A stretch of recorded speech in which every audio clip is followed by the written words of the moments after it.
Posso colocar um painel de 340 watts em 12 volt, que vai dar 38 volt, ou ele queima? Olha que é uma pergunta bastante interessante e a gente vai abordar essa pergunta em mais esse Aqui no Responde de hoje, com várias outras perguntas também. Então, bom dia, boa tarde, boa noite, boa madrugada para você que vai acompanhar mais este episódio que está muito top mesmo. Então eu já quero pedir de cara para você aqui aquele seu like da confiança, super top mesmo, para ajudar a alavancar mais ainda este conteúdo e, claro, deixar aqui embaixo as suas dúvidas e o seu comentário referente às dúvidas de hoje, que com certeza você também contribui grandemente desta forma, tá bom? E essa pergunta, como sempre, cereja do bolo, né? Algo muito bacana, vai ficar para o finalzinho, tá bom? Agora, a pergunta que nós já vamos responder de cara aqui é do perfil, tá aqui, Valentina Eduarda, tá? Eu acredito que talvez é o perfil da filha, talvez da esposa, não sei exatamente, né? Mas vamos lá. Tem, na verdade, dois comentários aqui nos inversores Ginse, né? Boa tarde, comprei um Ginse 3000 e não encontrei como fazer o aterramento. Poderia me ajudar? Aí na outra tá perguntando aqui, o mesmo perfil, onde fica o aterramento nesse inversor Ginse? Bom, tanto para o Ginse como para qualquer outro inversor de tensão off-grid, raiz que a gente fala, tá? Você vai aterrar única e exclusivamente a carcaça do teu inversor, beleza? Então alguns inversores vai vir com um ponto dedicado para aterramento, onde você vai conectar ali com geralmente uma porca, algum parafuso, e com o desenho do aterramento, o símbolo do aterramento, então você vai conectar naquele ponto. E os inversores que não tiverem este ponto, você vai precisar conectar a carcaça metálica desse inversor, o ponto de aterramento, tá bom? Tem muitas pessoas que aterram uma das fases do inversor e muitas também aterram o negativo da bateria. Eu particularmente não recomendo, principalmente o lado positivo, o lado negativo da bateria, né? O lado DC. Me enrolei aqui, eu ia falar o lado DC e acabei falando o lado positivo, é o lado negativo da bateria. Eu não recomendo aterrar porque tem várias questões aí que precisa ser levado em consideração antes de fazer esse aterramento. Já o lado DC, algumas pessoas preferem aterrar uma das fases para ter um 0 volt, porque em inversor off-grid a gente tem duas fases flutuantes, né? Mas uma coisa você precisa entender. A concepção desses inversores, a topologia deles foram projetada para que de fato sejam duas fases flutuantes ali. Então não tem necessidade de você aterrar uma das fases, exceto se você tiver algum tipo de interferência aí em algum tipo de equipamento na tua casa. Então você vai fazer uma boa análise e fazer aí o sistema de aterramento, tá bom? Agora, a parte metálica de todo e qualquer equipamento numa instalação elétrica, você precisa aterrar para manter no mesmo potencial zero da terra, para que não haja nenhum tipo de fuga de corrente para essa carcaça metálica. Então, se não tiver, basta você colocar um parafuso na onde você vai fixar ele no seu painel. Junto com esse parafuso na parte metálica, você coloca o cabo de aterramento, beleza? Agora temos uma pergunta bem interessante aqui, deixa eu pegar bem mais no começo aqui, olha só. Queria tirar uma dúvida, no caso, o nome da pessoa né, o L. Moreira. Olá, queria tirar uma dúvida. Um controlador de carga de 20 amperes pode estragar uma bateria de 60 amperes? Tenho que usar um de menor amperagem? E olha, neste caso aqui, não necessariamente um controlador de carga de 20 amperes poderá estragar uma bateria de 60 amperes. Mas pode ser que aconteça. E aí eu já vou explicar aqui para vocês entenderem o que faz de fato estragar uma bateria. É uma sobrecarga nessa bateria, tanto de tensão quanto de corrente, tá bom? Então uma sobrecarga de tensão é se você ficar aí no segundo estágio de carga de uma bateria com, sei lá, falando em 12 volts, você deixa aí 14.8, 15 volts por muito tempo nessa bateria. Isso é um ponto que vai fazer com que estrague a bateria. Então tem que analisar se o seu controlador de carga vai fazer aí os estágios corretos de carga da bateria. Até porque ele não comentou aqui pra gente marca e qual é o tipo de controlador de carga. Se é MPPT, se é PWM, beleza?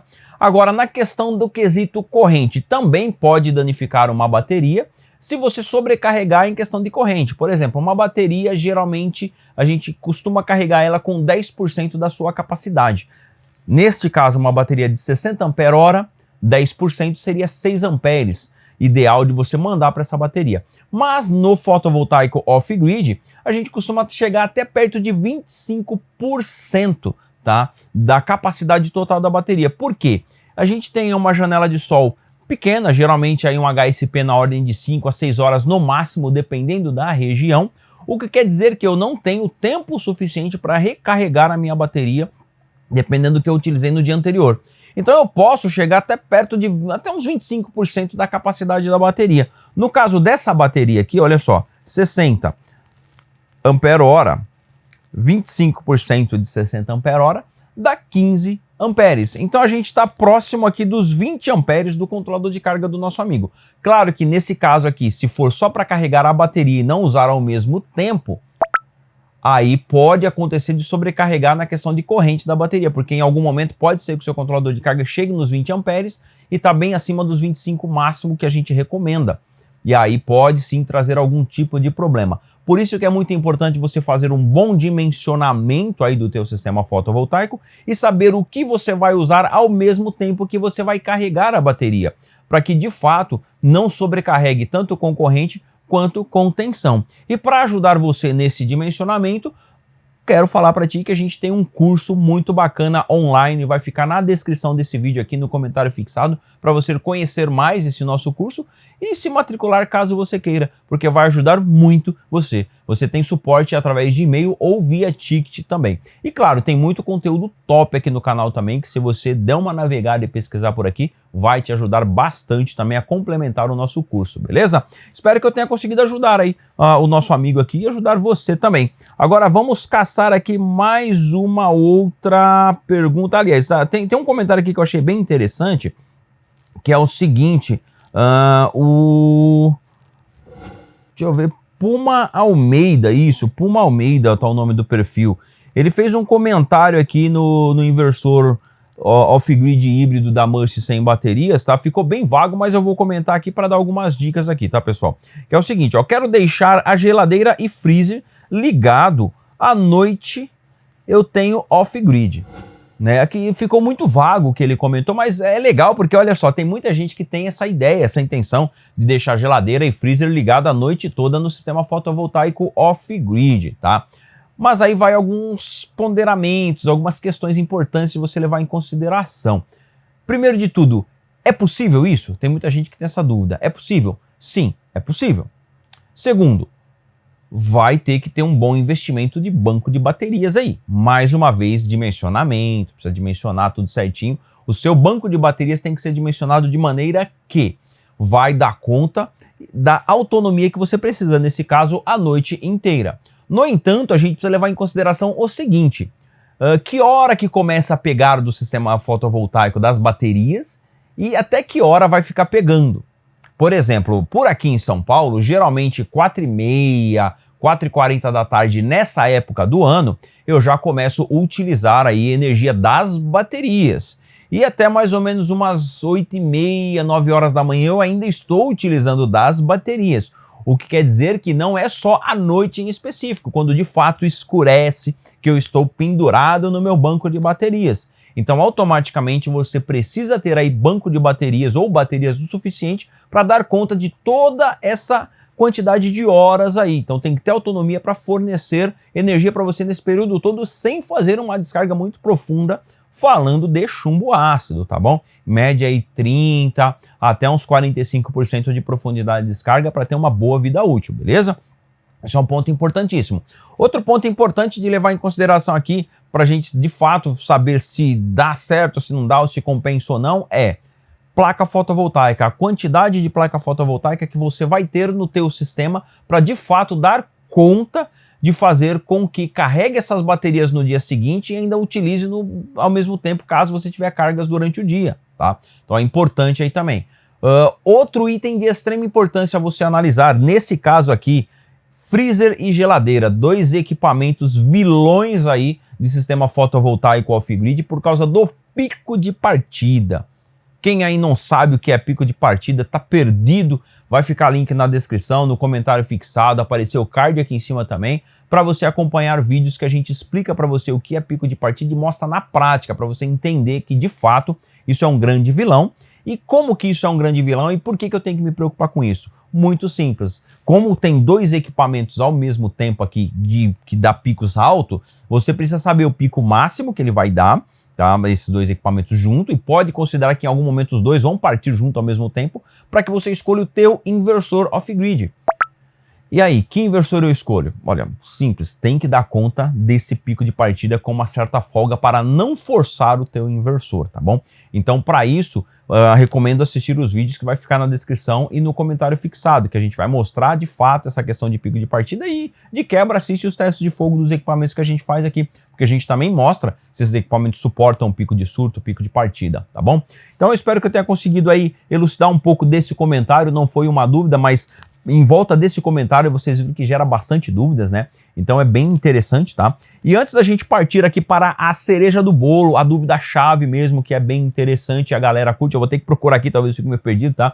Que eu mudei o formato. Então antes de entrar, eu quero perguntar para você, o que você está achando desse novo formato? Chegou até aqui? Comenta aqui embaixo pra gente, esse formato do Aqui no Responde, tá interessante para você? Tá legal? A gente optou por fazer desse jeito porque eu consigo responder mais dúvidas da audiência, mais dúvidas sua aqui no Responde, porque quando a gente pega uma dúvida só, fica focado em uma única dúvida. Agora, várias dúvidas de maneira mais direta e rápida, eu consigo responder 2, 3, 4, 5, 6 perguntas aí. Então a gente vai focar aí para trazer aí entre 4 e 6 perguntas, tá bom? Mas o formato ainda tá novo. Vai ter ali o nosso amigo que tá sempre fazendo parte aqui com a gente. Pode ficar tranquilo que ele vai participar de alguns aqui também. A gente não despediu ele não, tá bom? Mas comenta pra gente aqui embaixo o que você está achando, beleza? Agora vamos procurar aqui a dúvida-chave, que é a cereja do bolo. Deixa eu encontrar aqui.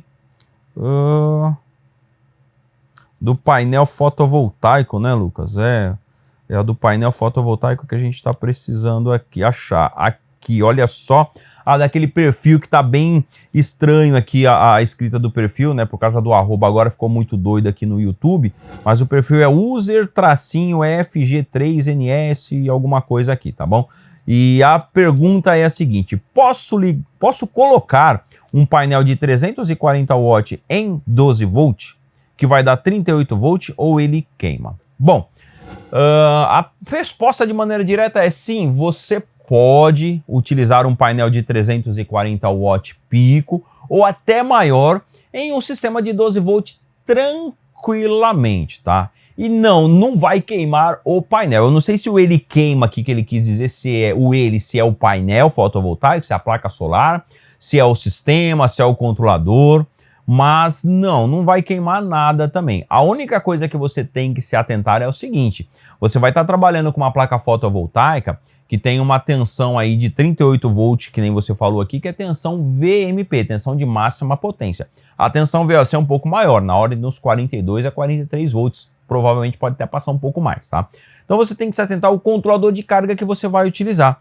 Neste caso em específico, cara, não usa controlador de carga PWM de forma alguma, porque as perdas vão ser enormes, tá? Você vai se arrepender se você colocar controlador de carga PWM nesse caso aqui. Até mesmo os PWM um pouco melhor, que fazem aí a carga em 3 estágios. Mas esses controladores de carga PWM, ele vai simplesmente baixar a tensão de 38 volts para mais ou menos aí a tensão de carga da sua bateria, que vai ser algo em torno de 14,4, dependendo de como for, 15 volts. Olha, derrubou pela metade a tensão. E aqueles que de fato fazem a lição de casa, sem menosprezar ninguém, é claro, já sacou o que vai acontecer. Comenta aqui embaixo também. Já sacou aí o que vai acontecer? Deixa aqui pra gente aqui. Eu vou esperar um pouquinho e eu já volto falando pra você o que vai acontecer. Eu acho que você já comentou, mas eu vou falar aqui o que vai acontecer. Vamos ver se você acertou. Simples. Derrubou tensão praticamente pela metade ou mais da metade, vai derrubar a potência da placa fotovoltaica também para metade ou mais da metade. E olha a quantidade de perdas que você vai ter. E aí automaticamente também vai cair um pouco a corrente E no final das contas, não compensa, não vale a pena PWM nesse cenário, tá bom? Então você vai ter que escolher aí um controlador de carga MPPT, nem que seja dos mais básicos aí, tá bom? Mas ele vai funcionar muito bem para este cenário, porque você vai conseguir aproveitar o máximo da potência da sua placa fotovoltaica, vai sempre ter uma tensão maior do que a tensão de carga da bateria, isso vai ser show de bola, porque você vai começar a produzir energia mais cedo, parar de produzir mais tarde e ficar mais tempo produzindo no ponto de máxima potência ali, numa janela de produção de 5 a 6 horas de HSP, dependendo da sua região, e isso ó, vai ser show de bola, tá bom?